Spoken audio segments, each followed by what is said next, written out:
Salve galera, sejam todos muito bem-vindos a mais um Pode Passar, em sua primeira temporada intitulada Por Onde Você Anda. Teremos mais um episódio hoje chamado A Engenharia de Resultados de Piracicaba para o Mundo com o Heitor Coelho. No episódio de hoje nós vamos falar com o Heitor, formado em Engenharia Agronômica pela Exalc, USP, e gerente na... Como é que pronuncia isso aqui, Heitor? Bain Company, é isso? Bain Company. Bain Company. Bain Company. A gente vai descobrir como a Exalc impulsionou a trajetória de sucesso do Heitor, que hoje atua em projetos estratégicos globais nos setores de agronegócio, energia, infraestrutura e recursos naturais. Ele também vai compartilhar sua experiência inspiradora no World Food Program, mostrando como a paixão pela área e uma formação de excelência pode abrir portas para impactar o mundo. Gostou da abertura, Heitor? Prazer, Beto. Super bom estar aqui com vocês. Acho que você foi parte essencial aqui dessa trajetória desde o começo, lá atrás, na preparação para o vestibular. Então, super feliz de estar aqui, de poder contribuir. E vamos lá, a abertura é perfeita. Bacana. Então, pessoal, o objetivo do Pode Passar, né, na primeira temporada, Por Onde Você Anda, é entrevistar os meus ex-alunos que fizeram grandes universidades e se tornaram profissionais muito bem-sucedidos. A ideia é evidenciar para vocês o poder transformador de uma grande universidade no campo intelectual, no campo cultural, no campo social e também no campo econômico. Eu dividi aqui, Heitor, esse bate-papo nosso em 3 blocos, tá? Para ficar mais didático, digamos assim, para aquelas pessoas que vão nos ouvir. E o primeiro bloco é falando um pouquinho sobre a vida profissional, né? E a ideia é mostrar como que você vem construindo esse legado, fruto da sua dedicação, um legado aí que já passou por algumas áreas aí do mundo, né? Então eu queria começar esse bate-papo com você bem na raiz do nosso podcast, muito direto ao ponto, perguntando para você, Heitor, como que é Exalc, de verdade, uma formação na USP, contribuiu para você chegar aonde você chegou? A gente sabe que é um passo de uma jornada que vai se perpetuar e vai crescer muito mais. Mas como que a Exalc, ela mostrou-se uma universidade tão relevante para que você conseguisse essas oportunidades na Bain Company e nesses outros projetos aí que você vem construindo o seu caminho, a sua jornada? Ótimo. Bom, acho que a relação entre a Exalc e a minha jornada profissional, ela é direta, Beto. Eu acho que eu falo direta no sentido literal da palavra, porque aqui na BEM a gente tem uma estratégia de recrutamento extremamente dedicada a profissionais de muito potencial de fazer o negócio acontecer. Isso aqui passa pelas escolas que a gente escolhe no recrutamento, tá? Então, hoje em dia, uma das minhas funções aqui dentro é, de fato, recrutar os nossos próximos consultores que entram aqui na base da nossa pirâmide. E a gente tem regras bastante estritas para as pessoas que a gente busca, e uma dessas regras é a universidade que elas fazem, tá? Olha que bacana. E quando a gente olha para esse negócio, a BEM só dando um pouquinho de contexto do que a gente faz, né, para todo mundo se situar depois e relacionar como isso aqui tem a ver com a Exalc, com a USP. A BEM é uma empresa de consultoria estratégica global. A gente atende o que a gente chama de Global 500 ou Fortune 500, são as maiores empresas do mundo. E a gente ajuda essas empresas a resolverem aqueles problemas que elas não conseguem resolver por si mesmas, seja por falta de capacidade, seja por falta de tempo, seja por falta de um time dedicado com energia nisso. Então a gente acaba resolvendo os problemas mais difíceis que a gente enxerga no mundo. Como que uma indústria vai se mudar com as evoluções tecnológicas que estão acontecendo, como que eu entro numa nova geografia comprando ou não uma nova empresa, e assim por diante, tá? E a BEM é uma empresa que ela é global, a gente tem escritório em mais de 40 países, 65 cidades, então a gente faz um processo seletivo global. Então, se você pegar vou fazer o paralelo aqui entre o nosso processo seletivo dos Estados Unidos e o processo seletivo do Brasil. Quando você pega o nosso processo seletivo dos Estados Unidos, ele é super voltado para aquelas universidades que a gente chama de top 10, ou Ivy Leagues, né, que são as universidades de maior prestígio do mundo. Então, a gente vai lá nessas universidades, a gente faz nossos eventos de recrutamento lá, e as pessoas se inscrevem nessas universidades e a gente recruta essas pessoas de lá. A gente tentou Que bacana, trazer... pega lá Pensilvânia, Harvard, MIT, esse pessoal. Exatamente. Porra, E aí a gente estende até, porque se você pega, por exemplo, Stanford no Ivy League, pela história da Ivy League, né, mas a gente pega a Ivy League expandida, que a gente chama, então é Stanford, MIT, Harvard, Penn, etc. Uhum. E a gente tentou trazer esse mesmo modelo para o Brasil. Então a gente foi olhar quais eram as universidades de maior prestígio dentro do Brasil e a gente pautou o nosso processo seletivo nessas universidades. E a gente acabou escolhendo algumas delas. E elas são a USP, o ITA, a UFMG, algumas que a gente enxerga que tem muito potencial, que estão surgindo mais no mercado. Então, cara, são aquelas universidades onde, de fato, trazem uma história de prestígio, e eu acho que isso linka muito com a minha possibilidade de prestar aqui. Então, sem isso aqui, eu já não conseguiria nem abrir a primeira porta na época que eu prestei, de entrar numa companhia como essa. E vocês, então, que nos assistem aí, reparem nisso que o Heitor falou, né? Da força que tem uma grande universidade para a abertura das possibilidades no mercado de trabalho, né? Isso é magnífico, é isso que a gente tenta passar sempre para vocês, e é muito gratificante você poder olhar para um ex-aluno nosso, um aluno que de fato conseguiu e vem conseguindo perpetuar uma jornada de sucesso, fruto de boas escolhas, de dedicação, de vontade de crescer, de aspiração vencedora, e mostrando a força e a potência de uma grande universidade, né, Heitor? Heitor, você atua em projetos estratégicos em áreas vitais para o desenvolvimento global, né? Eu consultei aqui sobre agronegócio, energia, infraestrutura, recursos naturais, né? Nesse primeiro bloco, que a gente fala um pouquinho da jornada profissional, você poderia nos dar um exemplo de um projeto marcante e também dos seus desafios, né, de trabalhar numa escala global? Como que você enfrenta isso no dia a dia e como você se prepara para isso, né? Então, um projeto marcante aí que você participou e os desafios de trabalhar nessa escala global aí que você atua, né? Certo. Beto, acho que tem um projeto bastante interessante, assim, marcante na minha trajetória. Isso aqui foi lá em 2019.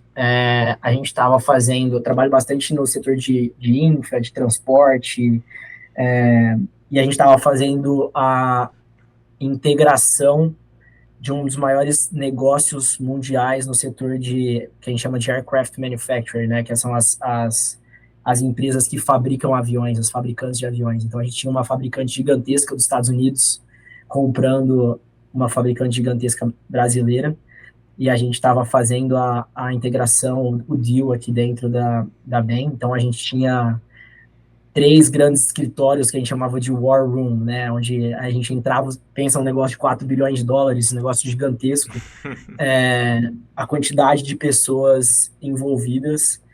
A gente tinha um War Room em São Paulo, um War Room em Nova York, um War Room em Washington, onde as pessoas, os executivos dessas companhias, elas entravam nessas salas para garantir alinhamento, estratégia futura, compartilhamento de informações. A gente fazia todo esse management, esse gerenciamento dessas pessoas para a gente conseguir chegar no modelo conjunto. Então, você pensa, pegar 2 empresas de culturas diferentes, com tipos de profissionais diferentes, falando línguas diferentes, produzindo aviões de modelos diferentes. Nossa. E a gente agora falar de juntar essas 2 coisas numa mesma política comercial, numa mesma forma de vender, acessando os mesmos clientes ou clientes diferentes, calculando sinergias que esse negócio poderia causar, porque você está fazendo um investimento, pagando uma quantidade absurda de dinheiro, você precisa calcular qual que é a sinergia que isso aqui vai gerar para o potencial. Múltiplas habilidades envolvidas, né?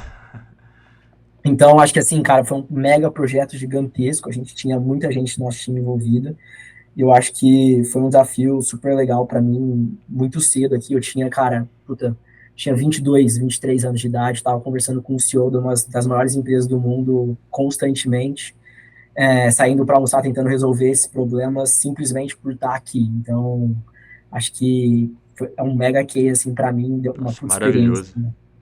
Eu acho que casa muito bem com o nosso episódio, né, da engenharia pro mundo, né? A gente acompanha um pouquinho da sua jornada, né, no começo, e sempre eu fui um entusiasta, assim, da sua força de vontade, sabe, Heitor? Até mesmo do pragmatismo do seu pai, que sempre te levava para as aulas. Eu lembro disso como se fosse ontem, né? Tanto é que me marcou, tanto você quanto seu irmão. E eu acredito muito que esse comportamento na sua educação, transferido pela sua família, eu acho que foi um grande diferencial também, olhando de fora, para você chegar onde você chegou e o caminho que você vem construindo, né? Então, já estendendo os parabéns aí para a família, que com Sem dúvida. certeza despendeu uma grande educação. O Heitor, sua experiência no World Food Program, aqui eu vi que de fato é inspiradora, né? O que te motivou, perdão, a dedicar um tempo da sua carreira a essa causa e como foi lidar com esse projeto que combate a fome em um contexto global? Se você pudesse falar um pouquinho desse programa. Claro. Claro, então, o World Food Program, WFP, como as pessoas conhecem mais, é um programa, é o maior programa de combate à fome do mundo, tá? Então, só para vocês terem ideia do tamanho desse negócio, é um programa que hoje mira alimentar 150 milhões de pessoas, a gente está falando ali de 500 a 600 milhões de pessoas que passam fome no mundo. Então, a gente está falando ali de um pouquinho menos de um terço dessas pessoas que passam fome sendo atingidas por esse programa. É um programa de 20 a 22 bilhões de dólares de budget, e o objetivo dele, de fato, é tentar erradicar a fome até 2030, tá? Ou pelo menos garantir que a gente minimiza isso aqui o máximo possível. Esse programa tem uma parceria com a BEM e com algumas outras empresas do mundo, JP Morgan, Goldman Sachs, que mandam talentos, emprestam talentos de 6 a 12 meses para ajudar a resolver alguns problemas fundamentais dessa organização que hoje tem uma escala global surreal. Então, enquanto esse negócio era pequeno lá atrás, era mais fácil de gerir, fazer as coisas acontecerem. Quando isso aqui virou esse monstro que é hoje, essa organização acaba precisando de ajuda de pessoas que estão acostumadas a lidar com essa magnitude de problema. Como que você Né? acessou isso, Heitor? Como que você chegou, né, nesse programa? Então, eu vinha de 6 anos trabalhando direto na BEM, e a maioria das pessoas não vão conhecer tanto a realidade de mercado financeiro ou de uma consultoria global dessa, mas é uma empresa onde eu trabalho na média 70 horas por semana, 60, 70 horas por semana, chegando a semana a 100 horas. Isso não é incomum, tá? Muito comum na minha rotina, ficar madrugada aqui. Então eu vinha 6 anos trabalhando direto nesse ritmo e eu queria fazer uma pausa Sim, na importante, carreira, né? né? Em algum momento eu pensei em fazer um sabático, mas você me conhece, eu sou o tipo de cara que é impossível ficar um ano sem fazer nada. Ia soltar já uma palavra aqui, corrigindo o Não francês, combina com mas você. exato, é impossível eu ficar um ano sem fazer nada. E eu pensei, bom, o que eu consigo combinar aqui de algo diferente, que não tem o mesmo nível de, talvez, de estresse, de intensidade do mercado privado, né? Que eu consiga fazer, mas que eu também vou devolver um pouco para a sociedade. Então, sempre tive essa coisa dentro de mim de a gente ganha na mesma proporção que a gente devolve, né? Ou talvez até quanto mais a gente devolve, mais a gente ganha. Então, sempre tive isso comigo de tentar ter momentos da minha vida, da minha carreira, isso aqui eu tenho que fazer todos os anos, mas também em horizontes mais longos, onde eu paro e devolvo um pouco para a sociedade. E acho que a WFP foi a junção perfeita entre essas duas coisas, e a forma como eu acessei isso aqui foi buscando. Eu entrei dentro da BEM e comecei a acessar globalmente nossos times, perguntando quais eram as grandes coisas que a gente estava ajudando do ponto de vista social. E a gente faz um monte de trabalho pro bono, a gente faz um monte de trabalho social ao longo do mundo, a gente faz trabalho desde São Paulo, levando inglês para as favelas. Eu, por exemplo, dei aula em Paraisópolis há alguns anos, Puta, que bacana. de inglês e business, cara, e a gente faz programas gigantescos como esse. E foi assim que eu cheguei no programa, falei, putz, isso aqui é um negócio ideal. Eu estava baseado em Roma, então também era uma experiência cultural para mim legal. Eu já morei em vários países, então isso não é novidade para mim, mas eu nunca tinha morado na Europa. E acabou sendo algo que juntou tudo. Então, devolver para a sociedade uma experiência diferente do que eu estava acostumado em nível de pressão e uma puta experiência cultural para mim. Acho que foi esse um pouco do racional aqui, Beto. Ah, que bacana, cara. É muito importante esse trabalho aí de devolver para a sociedade, né? É algo tão importante, né? Que o que a WFP faz. É muito importante você compartilhar isso, né? Porque é tão interessante a gente transbordar lições como a sua aí para outros jovens, né? Para buscarem projetos numa escala micro, numa escala macro, como você buscou aí, mas para devolver algo à sociedade, né? Isso é muito bonito e muito gratificante. Heitor, seguindo aqui, né? Essa história aí bem bacana da sua vida corporativa aí. Eu trabalhei também um pouco na área corporativa quando eu comecei lá atrás e eu entendo um pouco do que é essa rotina que você compartilhou, né? Rotina de bastante reuniões, incessante, parece que você não vê fim, né, nas coisas e é importante, muito importante para a saúde, né, para a qualidade de vida, a gente também enxergar o outro lado da coisa, mas você conseguiu juntar, unir o útil ao agradável, né? Conseguiu justamente trazer esse momento de pausa na carreira e ao mesmo tempo contribuir significativamente para quem tanto precisa. Parabéns pela essa atitude aí e sem dúvida nenhuma você vai inspirar com esse depoimento muitos outros jovens. Partindo então, Heitor, para o bloco 2, queria compartilhar um pouquinho com o pessoal aí a sua experiência na vida universitária, né? Como que foi essa experiência de Exalc, de USP. Então, para a gente começar aqui esse bate-papo, né, nessa escala universitária, queria te perguntar o que te levou a escolher engenharia agronômica e quais foram as experiências, o quão marcante foi para você estudar na Exalc, o quão significativo isso foi para você? Certo. Beto, sendo 100% sincero, quando a gente tem 16, 17 anos, é muito difícil da gente falar o que a gente vai fazer para a vida, né? E a gente tenta mirar o céu na melhor direção que dá e torce para acertar. Eu acho que a minha foi muito acertada.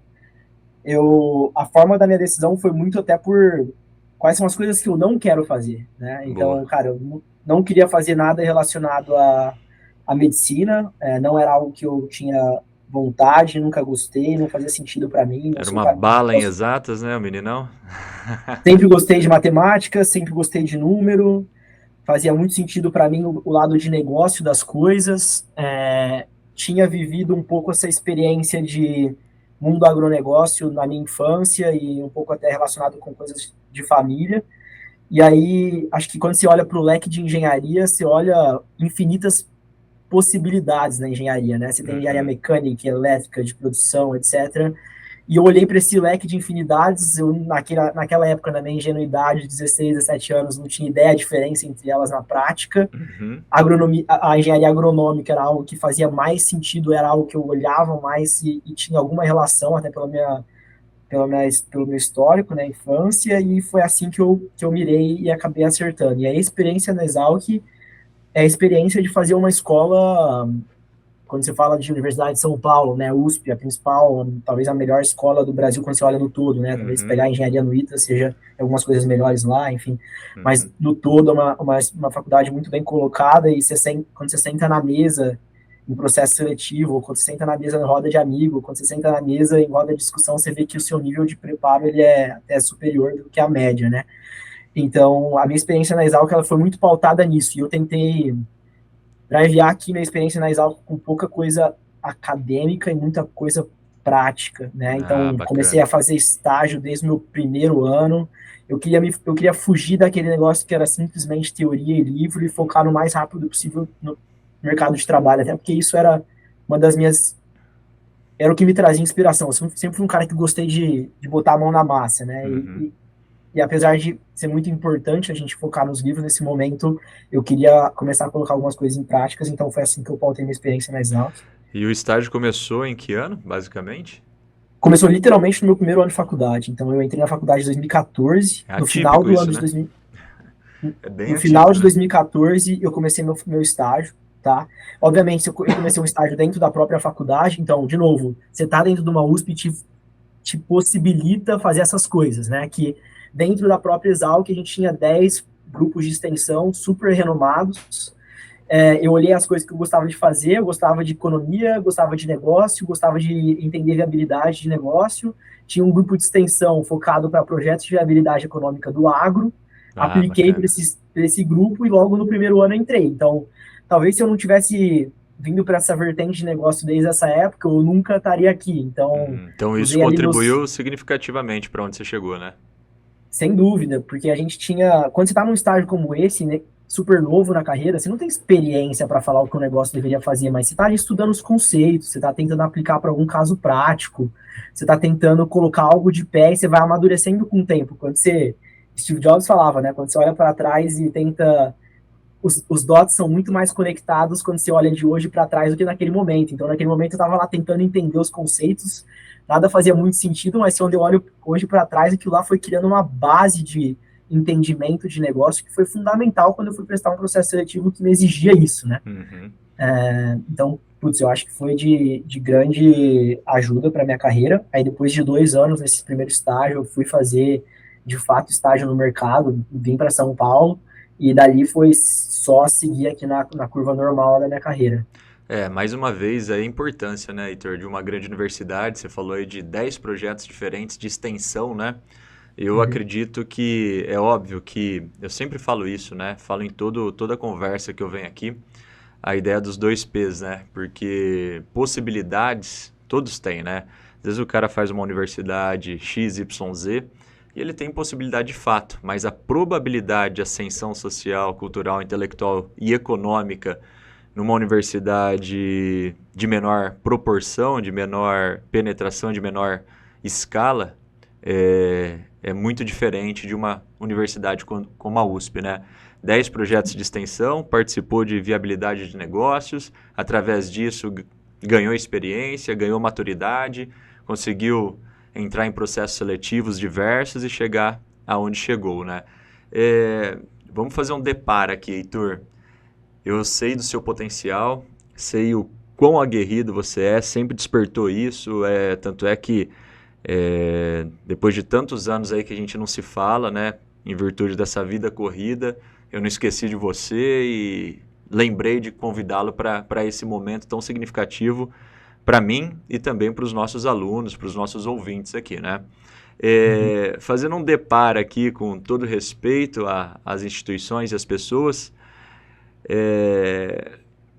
que seria talvez hoje? Será que o Heitor, tendo feito uma universidade bem aquém daquela que você fez, você acredita que o Heitor teria chegado a essa capilaridade de mercado, a uma multinacional, a projetos tão grandiosos, perdão, como esse? Como você É, visualiza isso, cara? eu acho que assim, Uma curiosidade, até, de fato. até puxando aqui um pouco do teu conceito ali de probabilidade, acho que possível acho que Uhum. a dificuldade que eu teria para chegar aqui seria infinitamente maior, tá? Acho que infinitamente mesmo. Eu acho que quando você olha para uma universidade dessa, seja pelo nível de exposição a coisas do mercado que você tem, seja pelo nível de influência das pessoas que você convive, seja das oportunidades que chegam até você lá, elas são infinitamente melhores, né? Acho que seria muito mais dolorido o caminho, arduoso, caso eu tivesse escolhido uma universidade mais aquém, né? E aqui, de novo, com todo o respeito às outras instituições e pessoas que fazem, porque eu acho que não necessariamente todas as pessoas chegam em momentos da vida onde elas estão preparadas para dar esse passo ou querem trazer a energia que precisa para dar esse passo, mas às vezes quando a gente está com 16, 17 anos, a gente pensa, putz, vou fazer algo um pouco mais fácil aqui, vou pegar um atalho, vou chegar no mesmo lugar depois, e atalho não existe na prática, né? Todo mundo Uhum. paga pedágio, igual, quanto mais longe na estrada você tá, você paga mais pedágio. Com certeza. E eu sinto isso até dentro da USP, cara, sendo muito sincero. Eu sou o primeiro exalquiano da história da BEM. tá? A gente contrata 90% das nossas pessoas são engenheiros, só que vem 90% do ITA e da Poli. Ah, Então, mesmo eu só um fazendo parênteses pesquisa na agora. Exalc, Só um parênteses agora. Agora, Heitor, primeiro exalquiano na BEM. Teve segundo, terceiro ou não? não existe. Não existe? Então, fui o primeiro, estamos lá fazendo um trabalho para buscar e trazer gente. Assim, a Exalc, ela manda muita gente muito boa para o mercado financeiro, para bancos, e a gente acaba competindo com isso.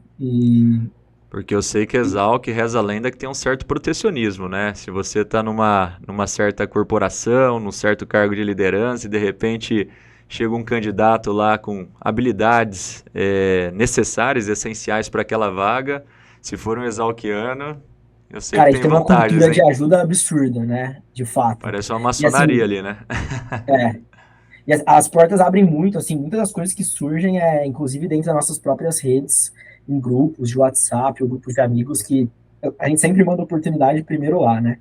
Certo. Então, isso de fato ajuda. A gente está com um trabalho até que estou desenvolvendo aqui junto com o time de recrutamento para a gente levar mais conhecimento dessa indústria para a Exalc e conseguir trazer talento para cá. Então, é um dos Bacana, Heitor. objetivos aqui. Legal, cara. É muito bacana compartilhar isso, falar sobre possibilidade, né, probabilidade. A gente sabe que, de fato, uma grande universidade, ela te proporciona, né, uma certa aceleração diferente das outras, né, é fato. E, Uhum. Heitor, agora eu queria que você compartilhasse um pouquinho com os estudantes, né, lá no Delta Educacional, a escola que eu faço parte hoje, no MFQ, que continua lá a todo vapor. Hoje a gente tem um projeto também de matemática para bilhar, uma metodologia de Stanford que eu tropicalizei, está indo muito Legal. bem também. Mas eu tenho muitos alunos no Delta e no MFQ que almejam passar na Exalc, fazer graduação lá. Inclusive atendi um aluno hoje para fazer planejamento estratégico de estudos personalizado, justamente com essa direção de entrar na Exalc. Como que é a Legal. vida universitária da Exalc? Antigamente rezava a lenda que os trotes eram meio pesados, né? As Uhum. festas muito muito gostosas, digamos assim, né? Bastante sinergia com a galera. Conta um pouquinho dessa vida universitária em Beto, Piracicaba. acho que a sinergia ela continua existindo. O pessoal da Exalc é sempre muito unido. O trote diminuiu muito, então na minha época era de fato bem pesado. Hoje em dia acho que o mundo evoluiu, né? Às vezes a gente evolui mais rápido ou menos rápido, mas isso aqui também chegou na Exalc, então Uhum. diminuiu bastante o trote, mas se manteve muito a coesão aqui entre as pessoas e a unidade. Eu acho que um dos objetivos do trote lá atrás era justamente isso, né? Que quando a gente, perdão a palavra, mas quando a gente se ferra um pouquinho junto com as pessoas, a gente cria um nível de bonding aqui que é difícil de você ter em outros momentos, né? Isso aqui traz um nível de amizade absurdo. Eu acho que isso aqui continua dentro da Exalc, principalmente no formato das repúblicas, tá? Então, a, a Exalc é uma das poucas escolas da USP que são que é fora de São Paulo, né? E por ser fora de São Paulo, fica muito mais fácil das pessoas se integrarem, principalmente nas repúblicas. Então, eu, por exemplo, daqui 2 semanas, volto lá para Piracicaba para o encontro de ex-moradores da minha república, que tem 30 e poucos anos. Puta, que bacana Então, isso, cara. exato, vamos chegar lá e aí tem, né? É um encontro tanto de amigos que moraram junto, também um encontro no final do dia de network, né? Que, puta, vai ter lá o diretor de agro do tal BBA, vai ter eu lá, vai ter um cara que fundou a empresa, vai ter o cara que é presidente da ProSoja. Então, tem um monte de pessoas que vão estar nesse ambiente e essa unidade, ela é muito verdadeira dentro da Exalc, mesmo depois que você sai. Então, eu constantemente estou lá nos eventos que a faculdade proporciona. Ah, que bacana, cara. Olha o nível de relacionamento, né, que você pode desfrutar fruto dessa grande universidade aí que você cursou, né? Ah, Uhum. parabéns, Heitor. Eu fico muito feliz aqui de saber, né, sobre isso e confirmar, né, o poder transformador dos estudos na vida de uma pessoa, né? Caminhando aqui, Heitor, para não também tomar muito seu tempo aí pro último bloco, né? A gente queria comentar um pouquinho sobre os desafios, né, do vestibular. Eu sei que faz um pouquinho de tempo que você passou por isso, né? Mas, como eu disse, existem muitos estudantes que almejam alcançar uma vaga na Exalc, na USP, a gente sabe da relevância e da referência dessa universidade. Queria saber, se você pudesse, que dicas que você daria para os estudantes que estão se preparando para o vestibular, especialmente aqueles que desejam ingressar na Exalc, na USP, em agronomia, por exemplo? Beto, eu vou falar um pouco da minha estratégia que eu uso, inclusive, hoje em dia com os meus clientes, tá? Certo, boa. Eu não acredito em atirar para todo lado, eu acredito em foco, tá? E eu não acredito que nenhuma pessoa tem capacidade de focar em 3, 4 coisas importantes ao mesmo tempo, né? A gente tem uma regrinha lá de conseguir fazer no máximo 3 coisas importantes num dia. E eu acho que a mesma lógica funciona para universidades. Então, a minha dica, o que eu fiz, qual foi a minha estratégia na época, eu acho que você vai lembrar bastante. Eu tinha muito clara a minha prioridade. E a minha prioridade era passar na USP na Exalc. Inclusive, eu não iria para a segunda, tá? Era uma briga que eu tinha com meus pais, inclusive, sobre isso, sobre o meu foco no que eu queria, né? Então, acho que isso aqui te ajuda a você gastar a tua energia, dedicar a tua energia aonde vai te trazer o melhor retorno no investimento depois. Sim. E aí, à medida que eu tinha isso aqui muito prioritário, a minha estratégia de estudo ficou muito mais fácil. Então, eu acho que você também deve lembrar, a gente vinha e a gente pegou os últimos 10 anos de prova da USP, da FUVEST na época, a gente dissecou as provas. Então, eu analisava a probabilidade de assuntos caírem nas provas da FUVEST. Eu acho que as pessoas não vão ter esse contexto, mas eu fui morar nos Estados Unidos no meu colegial, né? Então, eu perdi 1 ano e 3 meses aqui da formação normal de um estudante brasileiro, né? E dentro de 3 anos de estudo para o colegial, eu perdi, cara, 40% do todo ali que eu tinha de matéria. Quando eu voltei para os Estados Unidos em julho de 2013 e o meu vestibular era em novembro de 2013. Eu tinha 3, 4 meses ali para estudar, tinha que fazer 50 anos em 5 ali, né? Então, minha estratégia foi, foco na minha prioridade. 2, olhamos para os últimos 10 anos da FUVEST, secamos as provas para entender para os assuntos que eram mais requisitados dentro da prova, onde eu tinha maior gap. E a gente foi cobrindo o gap. E eu lembro da gente sentar em diversas vezes num sábado lá na UFQ, a gente abria as provas de física, onde eram os meus maiores gaps que eu não tinha estudado dentro do colegial, e a gente fazia infinitas aulas naquele negócio, né? E aí, cara, acho que trabalhar isso aqui foi, de fato, a minha receita para o sucesso em tão pouco tempo, né? Então, 3, 4 meses, consegui passar tranquilo na primeira e na segunda fase. Acho que, sei lá, foi 12º colocado da universidade em 3, 4 meses, por ter foco, por saber onde eu queria. Boa. O Heitor, pessoal, você aí que nos assiste, né? O Heitor, ele é um caso à parte, né? Um estudante na época, né? Hoje um profissional extremamente que... obviamente continua um eterno estudante, mas extremamente focado, dedicado, com objetivos muito claros. Eu lembro disso aí, da Exalc como primeira e única opção, né? E lembro também dessa brevidade que a gente tinha até a FUVEST, mas ao mesmo tempo a sua força de vontade, a sua dedicação e o desejo de ser aprovado, como de fato conseguiu, né? Heitor, hoje, de todas aquelas ideias que nós compartilhávamos, de fazer análises estatísticas dos conteúdos mais abordados pelos grandes vestibulares do país, no caso pela FUVEST, consultar provas anteriores, de toda essa ideia, né, que nós construímos um racional, uma trilha no nosso momento de preparo lá, isso se tornou hoje um aplicativo, né? Desenvolvi através disso um aplicativo.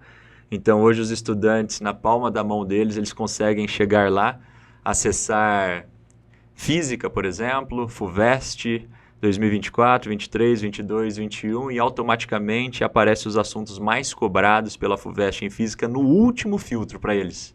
E eles conseguem gerar listas de exercícios em cima desses assuntos, né? Então, assim, hoje a praticidade, né, a facilidade que a gente traz para eles através da tecnologia ajuda bastante, né? E continuamos na nossa época aí. Era na raça, né? Na nossa Beto, época era no a braço. gente imprimia as provas e ia para tentava cima. achar padrão, né? É bem isso. Mas você sabe que as coisas foram evoluindo, né, cara? E a procura começou a crescer, estudantes que sucederam aí você, depois chegaram e também tinha desejos correlatos, mas numa volumetria muito maior, foi me faltando o braço. Eu falei, cara, eu preciso automatizar esse sistema de alguma maneira. Foi aí que eu comecei a refletir. Importância de uma grande universidade também. Contratei o pessoal da USP de São Carlos, da Engenharia da Computação, a EJ. Fizemos um trabalho conjunto, depois trouxe para alguns programadores e conseguimos sair do outro lado, né? Mas hoje, de fato, para aquele cara que tem vontade de estudar, para aquele cara que minimamente, se ele tiver 50% da potência que você tinha, com os recursos que ele tem na mão hoje, que a gente disponibiliza, o caminho fica muito mais tranquilo de se acessar. Mas é isso, Heitor. Foi muito legal compartilhar com você aqui algumas informações tão relevantes para esses estudantes que vão enxergar em você uma forma de inspiração. Muitos estudantes que sonham em ingressar na Exalc, conheceram um pouquinho mais sobre as perspectivas da universidade, conheceram um pouquinho mais sobre o mundo corporativo, a sua atuação no campo social. Nós percebemos aí que, de fato, né, uma grande universidade vem transformando cada vez mais a sua vida, fruto também, claro, da sua dedicação em projetos aí em diferentes áreas. Eu fico muito feliz de, numa escala microatômica, mas ter participado aí da sua jornada. Super importante, é recíproco, Beto. Acho que vocês se tornaram aí como referência para a galera de excelência de Araçatuba e região. Acho que é super legal. Também tenho orgulho de ter contribuído aqui um pouquinho lá atrás, talvez por algumas coisas, e ver onde vocês chegaram. Acho que, cara, se a gente tiver um modelo de educação fundamental no Brasil melhor, a gente vai ter cada vez mais um país melhor, oportunidades melhores, nível de desenvolvimento melhor, isso aqui gera valor para a sociedade como um todo. Então, acho que o trabalho que vocês fazem aí é um trabalho de uma tamanha nobreza que até me falta palavra aqui para explicar. Que bom que vocês estão focados nisso. Eu acho que traz um valor absurdo de fato. Legal, cara. E cada vez mais fomentando isso, sabe? O poder transformador de uma grande universidade. Eu não vou deixar isso morrer nunca. Mas é isso, Heitor. Te agradeço muito aí pela parceria, pela participação. Estando em Araçatuba, vamos trocar uma ideia presencialmente, aí conversar um pouco mais sobre a nossa vida aí, as nossas perspectivas. Eu acho bastante importante a gente trocar essas figurinhas. Sem dúvida. Obrigado pela atenção aí, viu, cara? Um abração, fica com Deus. Se precisar de alguma coisa, estamos aí. Obrigado, você também. Valeu, cara. É isso aí, pessoal. Esse foi mais um Pode Passar, hoje com o Heitor, nosso ex-aluno que cursou o Exalc e hoje está no mundo corporativo, numa grande instituição, uma multinacional, desenvolvendo projetos mundo afora. É muito significativo observar e poder comprovar o quanto uma grande universidade transforma vidas.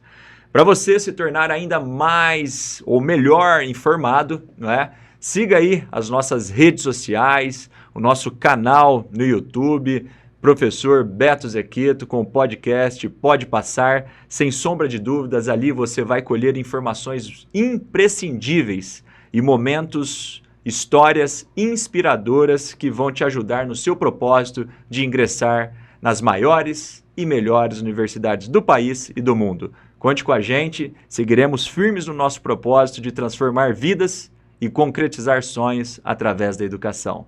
Grande abraço!